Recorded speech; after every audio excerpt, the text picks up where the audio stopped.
It is tree planting time in Texas. Here are my top 5 favorite shade trees for the state of Texas. Now, these trees are not just limited to Texas, so if you have questions, check with your local experts to see if they will work in your state as well. Number 1 is the Burr Oak. They are really cool and extremely tough. The leaves get up to a foot long and they make really big acorns about the size of a golf ball. They can grow 50 to 60 feet tall and wide, and you'll notice that they have a really rugged and distinguishing bark, and I just love this tree.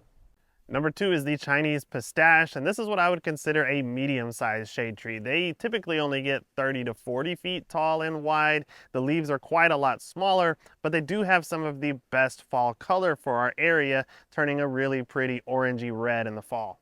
Number 3 is the red oak, and this one is consistently our best seller year to year because it is just so handsome. It's got these deeply lobed leaves. It gets a nice fall color. They get huge and stately, anywhere from 60 to 80 feet or more tall and wide, and just an awesome tree for almost the entire state of Texas.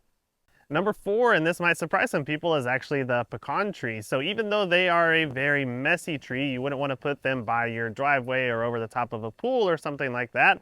They do actually give you something to eat, which are delicious pecans, and they make an awesome shade tree that does exceedingly well in the state of Texas.